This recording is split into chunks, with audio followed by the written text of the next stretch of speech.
I have a quick favor to ask before we start. I'm not even asking 30 seconds of your time. If you have been enjoying the 90% Healthy podcast, which truly appreciate if you hit subscribe, it genuinely helps us grow and reach more people and keep bringing you thoughtful conversations about health that actually moves the needle without losing your mind. We're really, really grateful that you're here and continue to be. Now let's jump in the episode. Hi, everyone, and welcome to 90% Healthy. I want you to imagine an on-demand remote control for your nervous system. This is essentially what our guest today, Povilas Sabaliauskas, and I just blew his name. I've been practicing. I just blew it anyway, and I apologize. And the team from Pulsetto have engineered. Povilas is going to be taking us behind the curtain of vagal nerve stimulation, a technology that's moving from essentially from the military into our living rooms. We're going to discuss the personal crisis that fueled this creation and the biomechanical engineering breakthrough and how to hack your own recovery and sleep starting right now. So, Povilas, welcome to 90% Healthy. Happy to be here. As we talked of recording, the last name is quite difficult to pronounce. It's Sabaliauskas, but Sabaliauskas. it's a unique issue. So Well, happy listen, to be here. we'll get there, and by the end of it, perhaps your host can have it worked out, and we'll go from there.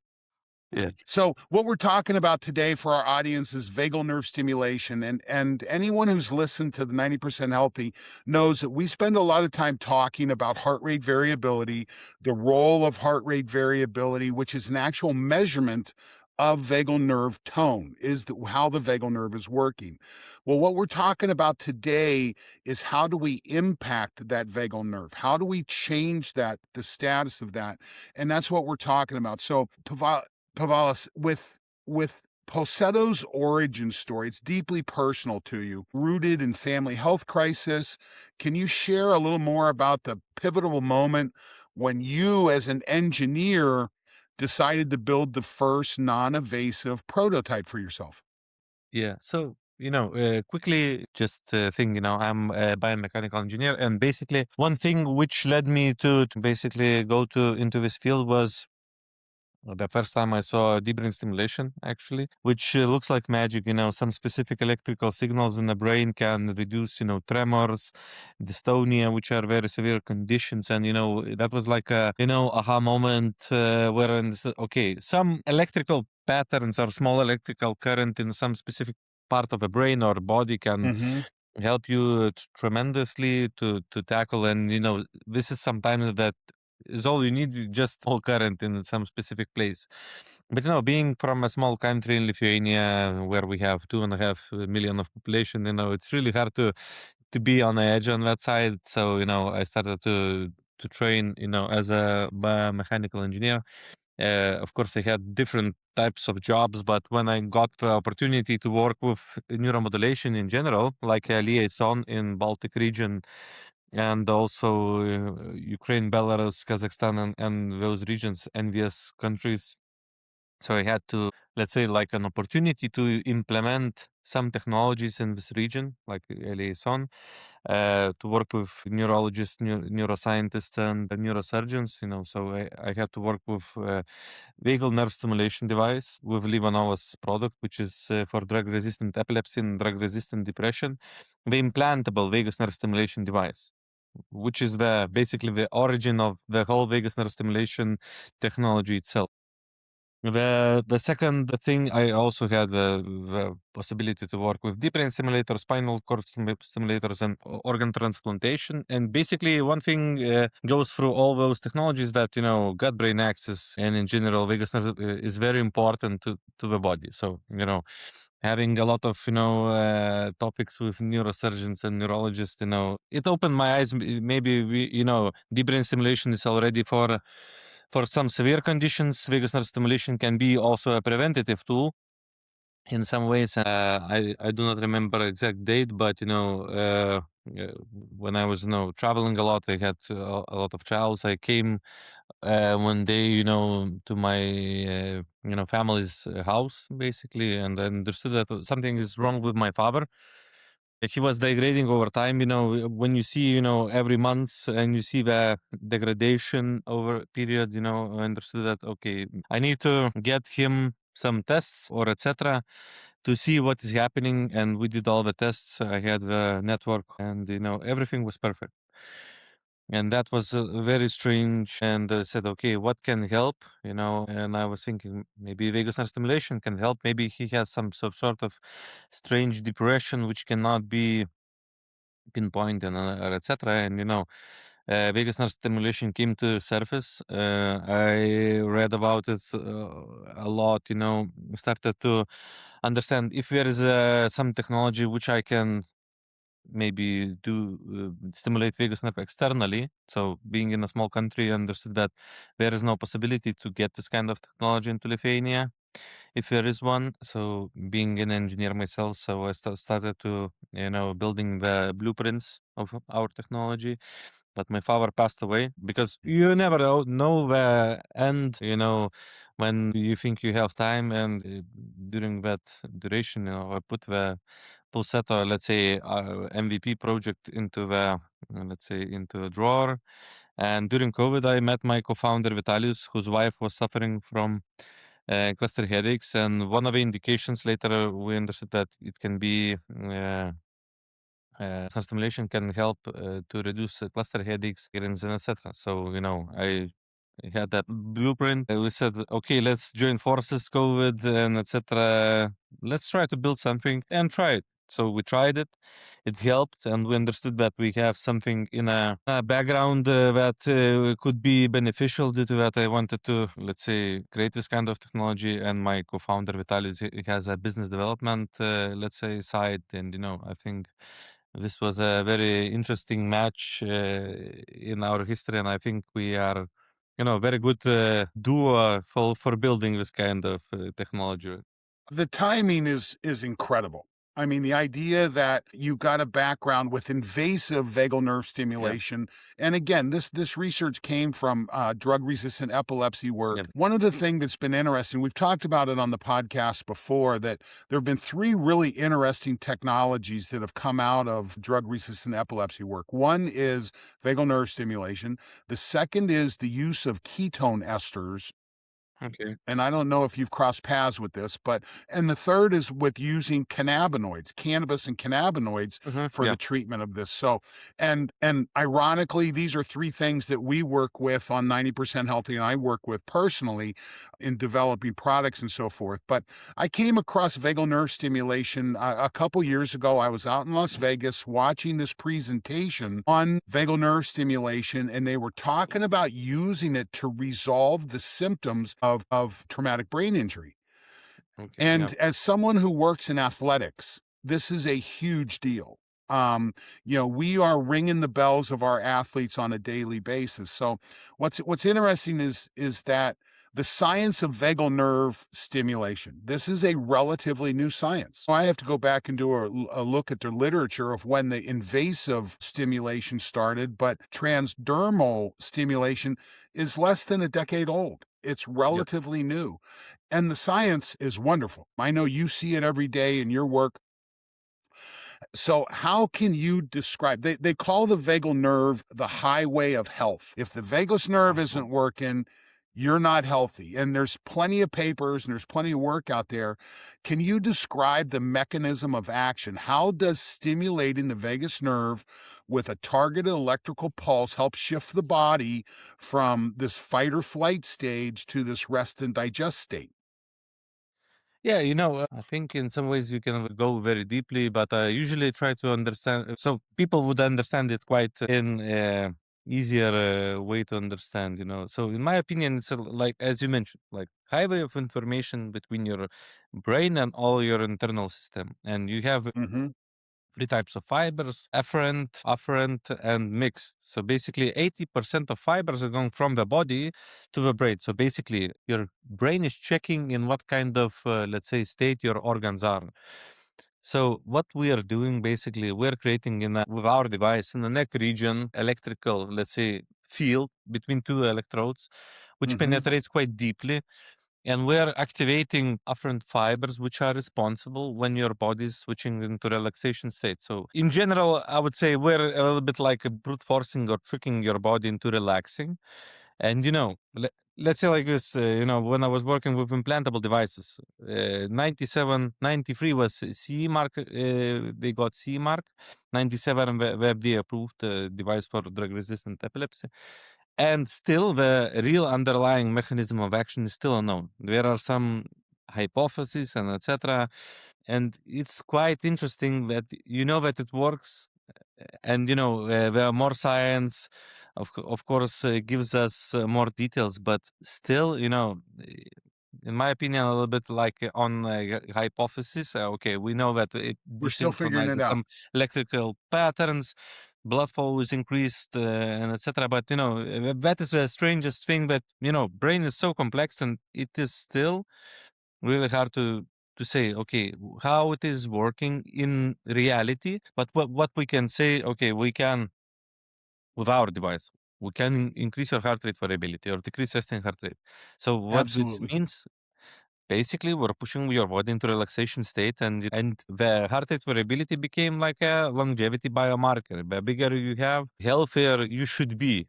Let's say like this. Absolutely. Yeah, Yeah, we spend a lot of time talking about that. So when we start talking about state shifting, moving from yeah, sympathetic to parasympathetic, yeah, moving from fight or flight to rest and yeah, digest, there's lots of stuff on the market that talks about yeah, this. Now, I was talking to someone the other day, and I used the analogy that if I walk outside of my house and my car has a flat tire, I have a couple choices. I can just put air in the tire and drive to wherever I need to go, but I'm pretty sure it's going to drain down again. yeah, Whereas I can also fix the tire.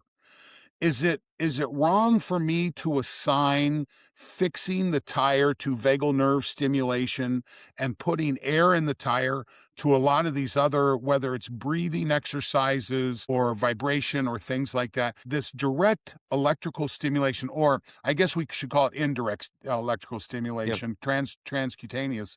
yeah. I feel like it's more efficacious. There's more efficacy with this than there are with a lot of the traditional. Just listen. We can start with just simple breathing exercises. Yeah.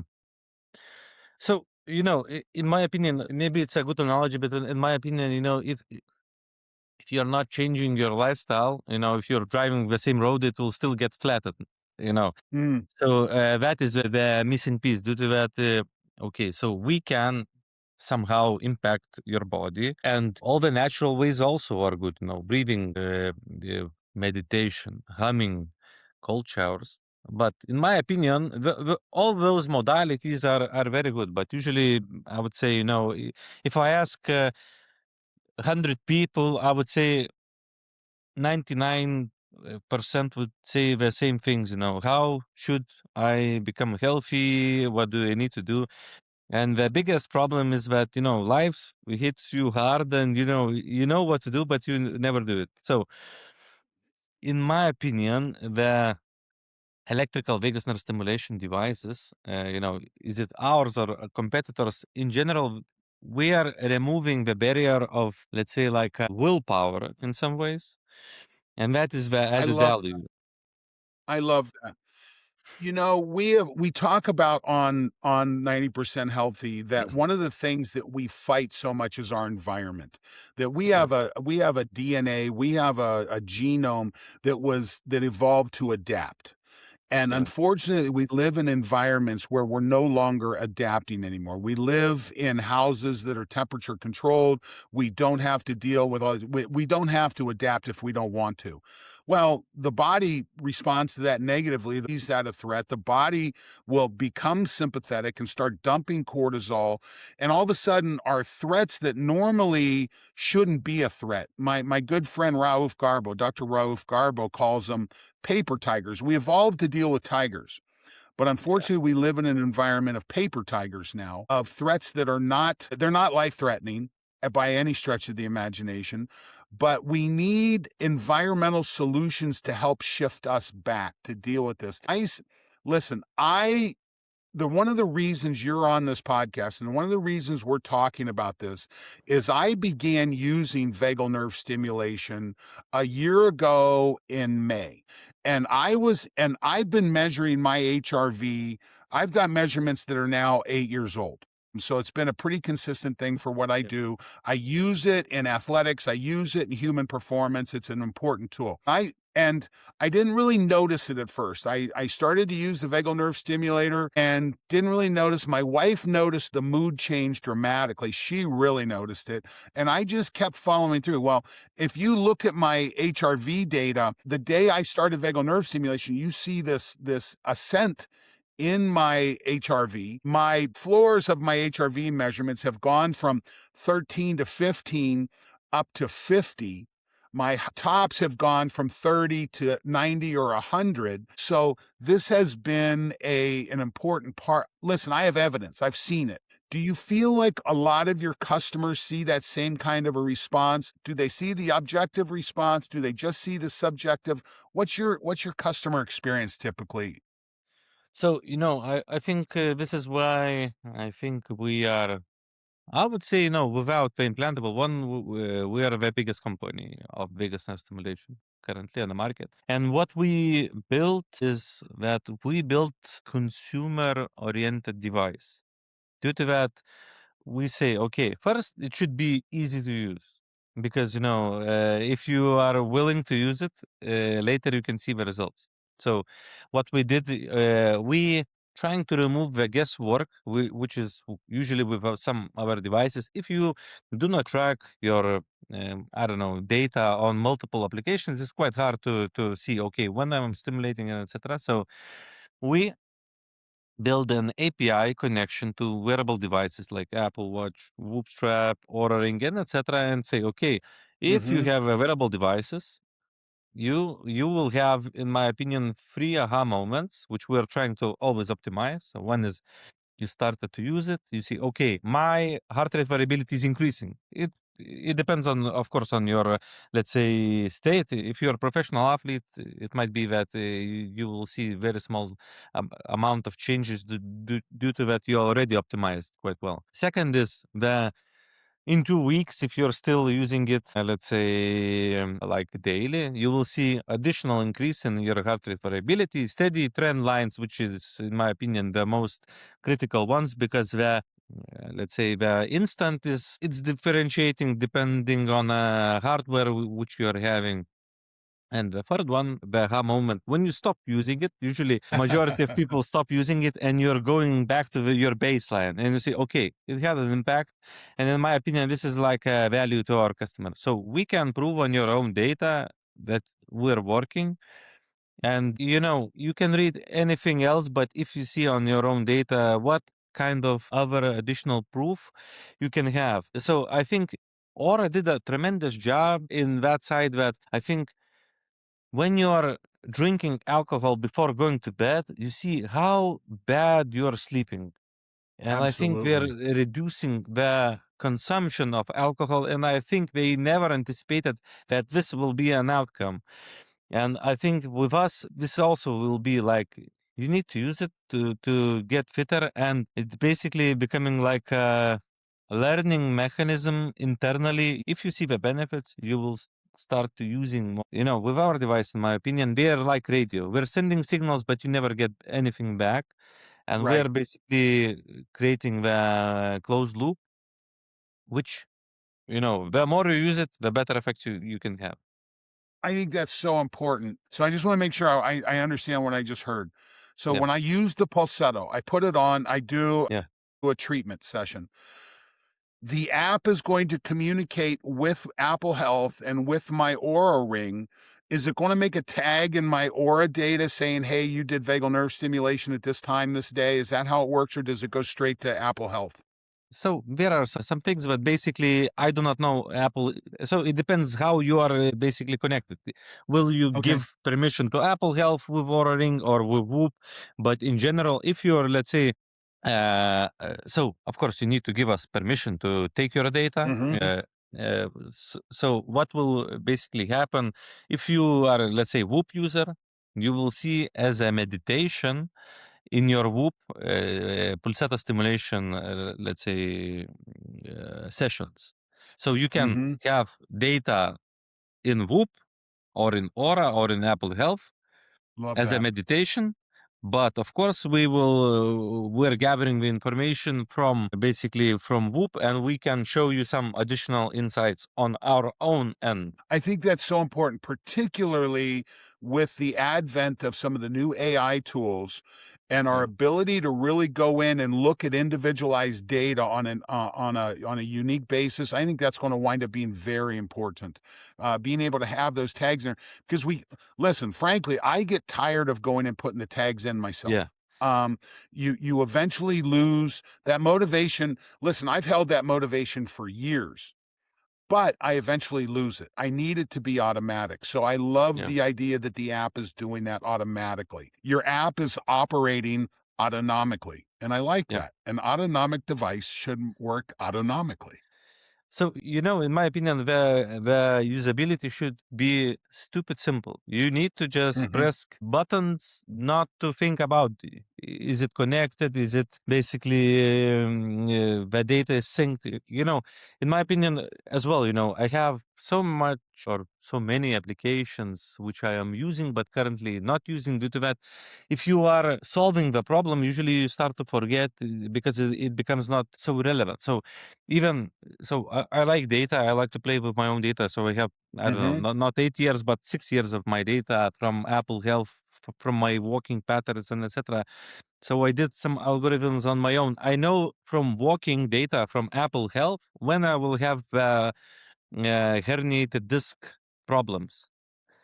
So you can build the algorithms. You just need to understand what you are looking for, and you need to basically check mark and etc. So in my opinion, you have so much data already on you. You just do not use it, or you do not know how to use it. So in my opinion, we will show you in some ways how you can improve basically your longevity markers. Do you have a feeling? And again, I didn't ask you. Are you back in Vilnius, or are you still in the States? You're back in Vilnius. You're back I'm home. back in Vilnius currently. Okay. There's a Dr. Kevin Tracy. He's a neurosurgeon and president of the Feinstein Institute of Medical Research. And he's really pioneering the understanding the vagus nerve acts as a brake on inflammation. And the other side of this equation is that I read a paper last week that they're basically attributing 90% of most diseases that we deal with to inflammation. So literally we are looking at the pipeline to not just the lack of illness, but into performance. Povilas, my background is my strong background is working with athletes, understanding HRV. What I've learned is I can be standing looking at 10 athletes and they can look exactly the same. They can all have the same training background. They can all have the same body composition and similar VO2s and all these things. But some of them will not be able to handle stress. They may not be able to do the number of bouts necessary to win an event. And I believe trauma is part of it. I believe that we have athletes coming into sport from traumatic backgrounds. I think this happens actually more than what people recognize. I think there's a lot of kids, I think there's a lot of people that use sport as an escape from a rough lifestyle. Yep. And when they come to you, they come with trauma, and they come with the inability. Well, I don't say inability. They come with hypervigilance. I've used the term that do you have rattlesnakes in Lithuania? Yes, we have it, Okay. but it's very, let's say, I don't know. I think 1 in 100 seen Okay. it. My co-host usually Claudia Balog is Hungarian, and I have learned to check my who am I talking to? Am I talking to Americans with their point of reference, or am I talking to Europeans with their point of reference? So, but what I talk about, if you're born in a rattlesnake pit, the only way you survive is through hypervigilance. Okay, there's no way. And if I take you out of the rattlesnake pit and I put you in a house full of bunny rabbits, you're still hypervigilant. There's a change in the amygdala. There's a change in your chemistry that comes with surviving trauma.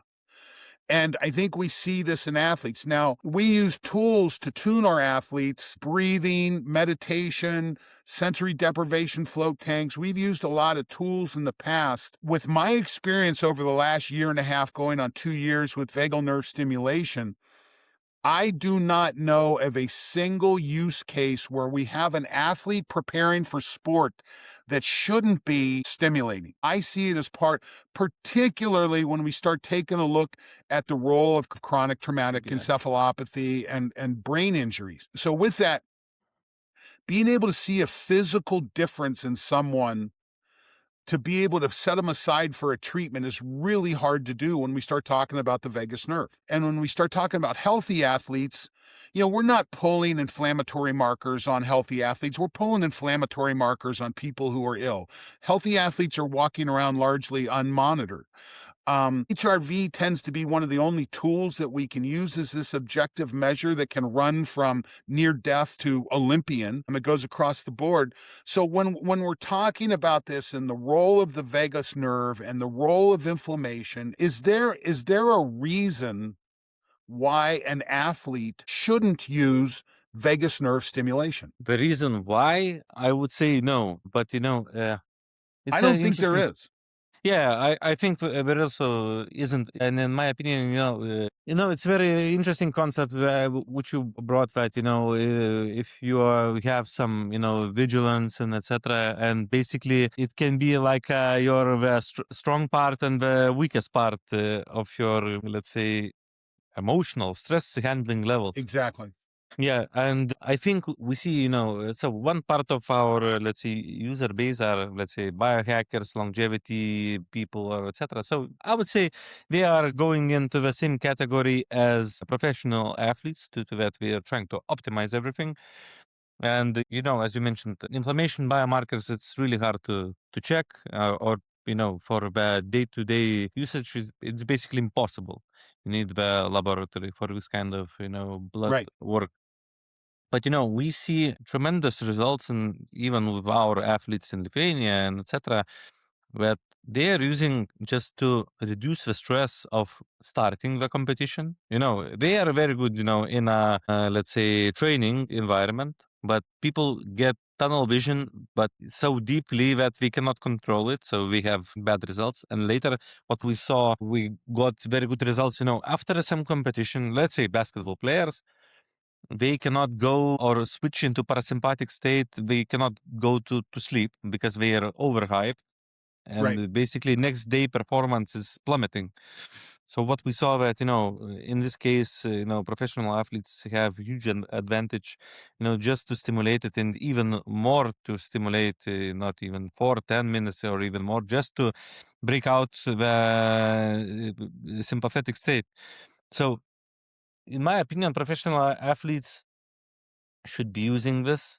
If we cannot use, I don't know, other modalities which usually they applicable, but it's a tool which you can combine with other modalities. That is my biggest thing, that you can combine vagus nerve stimulation with meditation, with breathing exercises, and you have faster results in some ways. So I would say vagus nerve stimulation is very good tool in toolbox, and it can be just matched with other modalities which they usually have already quite well established, like some routine, some patterns, and you can add into that pattern and you can have way better results. But with as you mentioned, if you were brought into rattlesnake, this is, I think, complex topic, because we are working with, let's say, ex-military personnel, PTSD patients, and etc. So we see that Right. the best results is that you need additional, like, how to say, expertise on some showing you pattern behaviors which you need to eradicate, and this is where you need like a psychology or some neuroscience background Right. person who can basically pinpoint, stimulate vagus nerve. You can increase your, let's say, neuroplasticity and change some patterns in the brain. But it's a very complex topic. I think currently we're not in that state that we say, okay, you're just stimulating vagus nerve. We can provide some mental, I would say, like decisions if you have real mental problems like PTSD, but it can be a very good tool if you are using it correctly with some guidance. Cultural reference, living in Lithuania, you've Yeah. got a major war going on just south Yeah. of you down in Ukraine. Does that leak up into your culture? I mean, there's a couple countries in between you, but do you find it impact? Is there a fear? Is there a fear of living there based on what's happening in Ukraine? And are your citizens suffering from this? So it's a huge topic. I think we are, I would say it's always like in the back of our minds because our independence is very fragile, in my opinion, due to Mm-hmm. that we have Russia, which is uncontrollable. And basically, you cannot predict what will happen. So, I think we suffer with it, but, but there is another part that I think, uh, enjoy good days a little bit more due to that you understand that this is fragile. So it's like Mm-hmm. some people are happier in some ways due to that we can enjoy daily activities more, but some people are Mm-hmm. getting into depression, and we are one of the we have not so much sun. So I think it can lead to some very bad patterns in some ways for some This is people. the challenge with hypervigilance. Yeah. This is the real problem with this. Now, as we move away from this, let me ask you a question. In 2028, can I expect to see the Lithuanian basketball team with Pulsettos on their neck in Los Angeles? I mean, are we to the point that you're going to get your national team rolling with this, or have you been able to dive into those markets?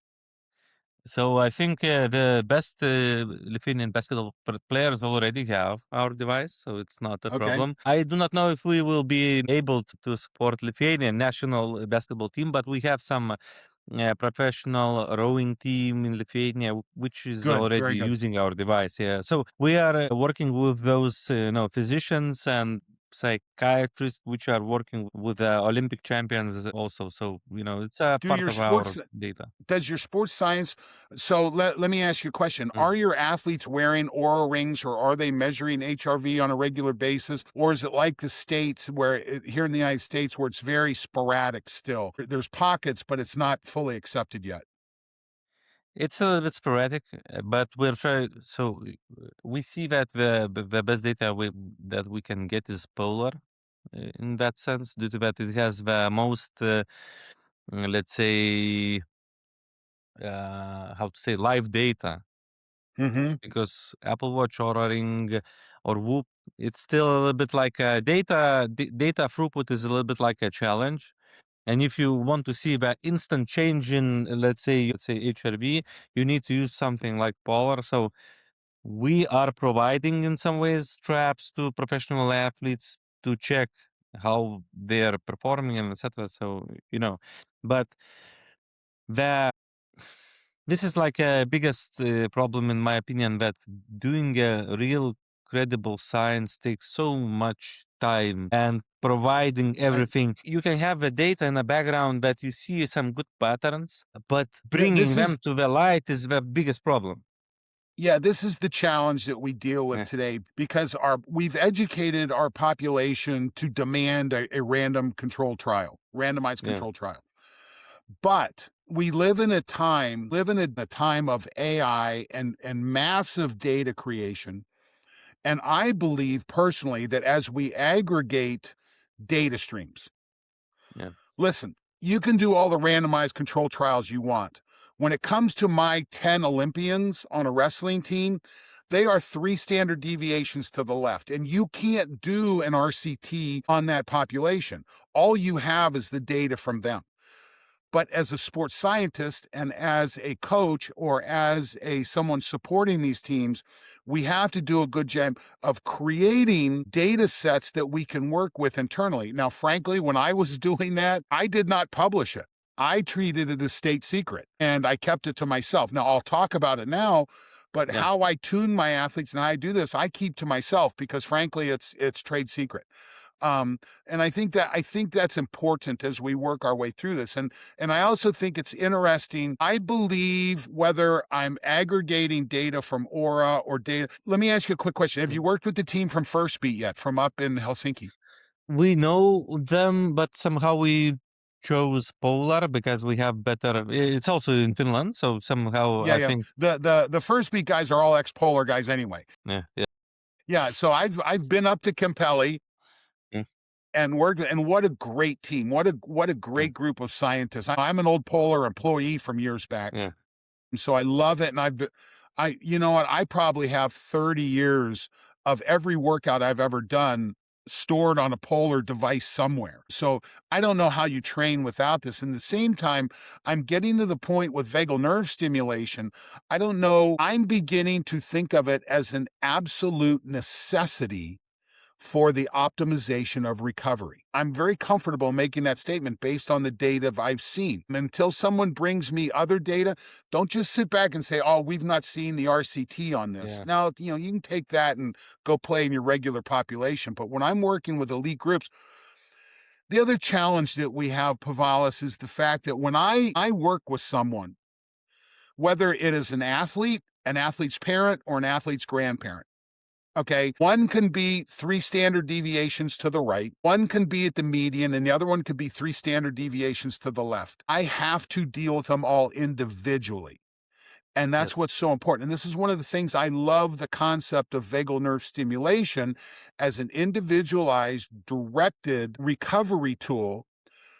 Listen, when we look at recovery tools, one of the things that got so popular so fast is ice treatment, getting in cold water. And then all of a sudden, we saw ego take over. And it wasn't just get in cold water for 3 minutes or 2 minutes. It's, I can stay in there for 12 minutes. Yeah. Well, you start to look at it, and there's an inverted U. It starts to be a recovery inhibitor at some point in time. It drops your hormones and so forth. I've not seen this with VNS. Have you seen any evidence that we can stimulate too much? So let's say like this, I'm completely on the same page that it should be individualized. And, I think that what we're doing basically is capturing as much data as possible. And I think we will have a biggest data pool on which we can work and try to individualize. Due to that, as you mentioned before, if you are taking the whole population, the professional athletes will be so above the box plots, it will never be, let's say, the data set will never be useful for them. So you need to individualize. About the vagus nerve stimulation in general, overstimulation can be reached with implantable one if you're stimulating more than 12 hours a day. And this is data from the implantable ones. But, it's an extreme case. Stimulating 12 hours a day, 365 days a year. You can have a scarring tissue. Yeah. But in general, I would say like this, with neuromodulation or electrical stimulation, there is no honeymoon period like with medication when you have like good and later the outcomes where you need to switch the basically mechanism of action. With neuromodulation in general, the more you use, the better results you have. And that is the very interesting point that with all the neuromodulation devices I work with, they have the same data, that adherence is the main thing. If you are using it, it is working and your body is adapting and etc. And you have zero, let's say, effects that your body is, let's say, adapting to stimulation. It requires a stimulation, etc. So, it's a unique thing. And I think the second part, the more data we'll have, the better algorithms and personalized stimulations and duration and time of a day we can implement. I think we can do wonders. And in my opinion, there will be some amazing technology in blood pressure management. Due to that, vagus nerve stimulation has, parareceptic, let's say, endings on carotid artery. So there will be some amazing technology on that side. I do not know if it will be ours or other devices. It will be with some glucose management, because we see some some things from data which might be leading to some breakthrough devices as well. I see the metabolomics as absolutely a key area. In fact, I was just having a discussion. My younger brother, my family, we're big people. Okay, we've always been big people, and as we age, the physiology that gave us the ability to be successful athletes are not necessarily the same physiology to give us long life and long, healthy life. Yeah. So big things die faster than small things. Yeah. And now back when we're athletes, being big was an advantage. But as we move forward, we want to try and shrink that as much as we can. So much of our family has tried GLP-1s, working with those drugs. Yeah. Well, I was in a conversation with my brother the other day. He was talking about whether he's going to shift from one GLP-1 to another. And I said, well, frankly, if I were you, I would stack vagal nerve stimulation on top of, and the response, I don't just get that from the founder of a vagal nerve stimulating company. I get that from every doctor that I've talked to that understands the autonomic nervous system. I think this is an additive technology. And here's the beauty for the audience. And I think this is important for the audience to note. We're talking about a device that costs less than $300. This is that lasts a lifetime. Okay, this thing's not going to wear out. You charge it, you continue to wear it. It's going to last throughout your career. Okay, if you look at your son or daughter and you say that they don't seem to be recovering, they seem to be struggling, they seem to be overstressed, I realize it's not nothing, but I also know what parents are paying for basketball shoes.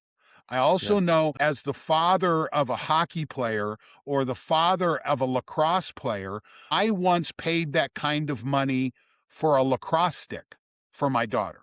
Okay, this is something that you put into their life that's there forever. And I believe at that $300 price point or below $300 price point, it is very approachable. It's when you look at the cost of GLP-1, it's anywhere from a third of 1 month to max the cost of 1 month. Okay. I haven't seen a GLP-1 for less than $300 a month. I've not seen it yet. Now insurance is picking it up, and perhaps insurance will start picking up the cost of this. They should. It makes a lot of sense. So I think this is an important part for our listener to know that this is not $1,000 device. This is not a $5,000 device. And we've talked about $1,000 and $5,000 devices on this podcast before.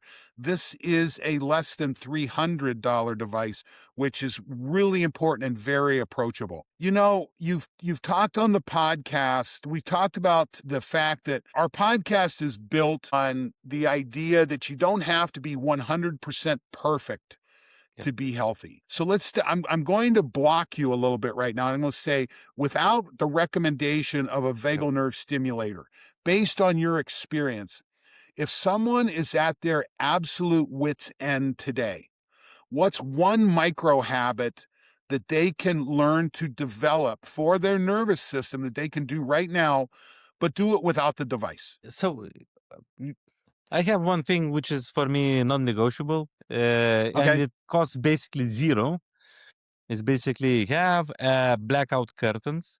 This is my thing. Look, your body responds quite well to the sunlight, and you need to have blackout curtains. Of course, later you can say control temperature in the room, but in my opinion, the sleep is let's say, like, in some ways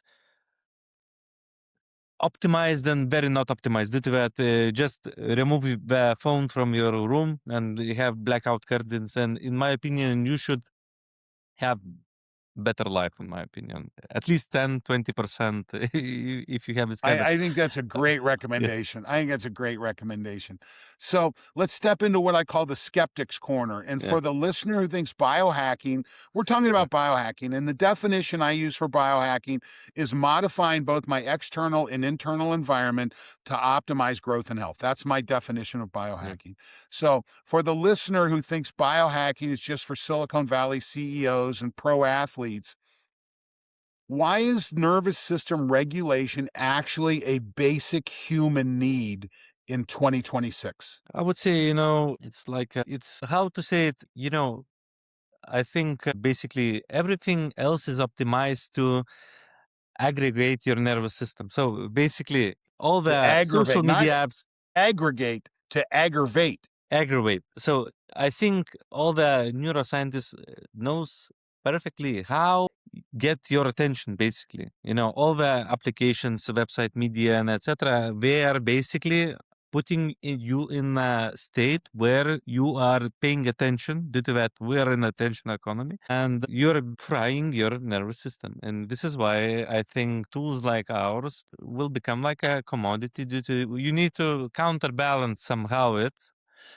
because algorithms are optimized to get your attention and somehow Right. you Which forget it usually that you need does to that by making you mad. yeah, yeah, yeah. Yeah. And this is like a I don't know. It's already you're living with it, and if you're not doing anything with it, you just you will be let's say burned out, in my opinion. So, So it's everybody yeah, that gets a TikTok account should get a yeah. Pulsetto too and wear them at the same time. Not at the same time, but I would say, maybe because, I would say there are some things. It might be that if you're stimulating your vagus nerve and checking TikTok account, which is basically in some ways like a brain rot due to that. I think majority of people do not understand that if you're, let's say, if you're eating a healthy food, you understand that you're, let's say, doing a service for yourself. If you're eating junk food, you understand that you're damaging your body somehow with TikTok media or etc. You do not understand this, but this is the same thing. If you are consuming trash, let's say, which is I pushed agree. into your body, it's easy. Your body requires it because it's attention grabbing, etc. But you're frying your brain like you're frying with I don't know, unhealthy foods. Your nervous system, your everything is getting basically destroyed. So this is the same mechanism. We're just going into the step that I don't know, in 10, 20 years, we will understand, okay, this did so much damage that we needed to have some earlier tools which can help your body I to love that. relax. Yeah. I love that. So we're talking about what we saw as it's a side effect of using social media. We're now Yeah. starting to recognize that there's a real side effect. When you look at the data coming out of Pulsetto users, Yeah. what's the most surprising side effect or benefit people are reporting that you didn't originally expect? I What think surprised you? so. For me, the surprising thing is that changing one's behavior usually changes the whole family's behavior, and Oh, that is the key thing that I somehow this stuck to my head. So, or maybe just let's say I have this kind of vivid memory because. Mother said that I do not have any road rage, and she said that my children are not afraid of me anymore during when I'm that's driving. And I say, wonderful. and I'm saying, okay, this is very interesting approach, but changing your own, let's say, behavior impacts your children's behavior, your second, let's say, your better parts behavior, your spouse, and etc. And this is basically trickling down into multiple layers that you sometimes forget that your own bad mood impacts the whole families. Yeah, I love that. That's a great point. So at the end of the day, when people think of Pulsetto, do you want them to think about the gadget or do you want them to think about something deeper? I think we're going back to the basics, in my opinion. That vagus nerve stimulation is nothing new. It seems like it's quite new, but in general, you can do this kind of things natural ways, which usually were quite common practice, but they are quite hard to implement as a daily routine, as a breathing exercises, as meditation, etc. And I would say, Pulsetto is a tool in your toolbox, and I think it's a very good modality if you have stressful life, if you have very high intensity life. I would say it's one of the most easiest way how you can reduce some, let's say, problems, and we do not require any, let's say, mental willpower of your day. And this Right, is, in my right. opinion, the biggest issue, that I am quite healthy, but I do not have a time to do a meditation. I try to do it, but in the evening I'm just saying, okay, I can do meditation or I can exercise, and I'm basically following to exercise because for me it's easier due to that I'm doing sports for the whole of my life and I get the similar effects. So if you I get do it. not have any foundation, it will build a foundation on which you can build other habit stacking or other model. You know, that's interesting that you say that, because as an athlete back in the early Mm. 90s, I was struggling with anxiety. And I worked with a sports psychologist, and they taught me to do visualization, and they taught me to essentially meditate. We didn't call it meditation back then. It wasn't until I was working 30 years later, I heard someone describe what I was doing and cause of meditation. That was a practice that I wired in, and I had huge motivation to get that done, because it was affecting my performance, and my performance was the most important thing in my life. I had no wife, I had no children, I had no it was about competing. So you really focused on that. And I had a good 2.5 years of really getting that worked in. And I worked it into my operating system, for lack of a better term. And I tend to be able to turn it on and off now, more so than when someone's just learning it, was what I find. But in the absence of that training, using a tool like a vagal nerve stimulator, which is approachable, it's affordable, it's not a sensory deprivation tank that costs you thousands and thousands of dollars. It's not a cold tank. Now, I'll tell you, there's very few things I love better than when we're out traveling and I'm camped next to a mountain stream, to go out. I have a sauna in my RV, and I'll sauna and I'll go out and get in the mountain stream. I love that. But I'll tell you, it's not something I do every day, do on occasion. And I think this is important. So, but I use vagal nerve stimulation on a daily basis. It's become part of my process. And I think that's important. So I can Povilas, at say, the end of, go ahead. I just wanted to say, for us, I usually talk about customer promise and what we are providing. So, okay, our gadget is, let's say, our device, it costs around 300. It's a little bit below. But what we're offering, if you have your, let's say, wearable devices, you can connect wearable devices, use our device, and you have a window where you can return the device. And if you do not see any meaningful improvements, you can return the device.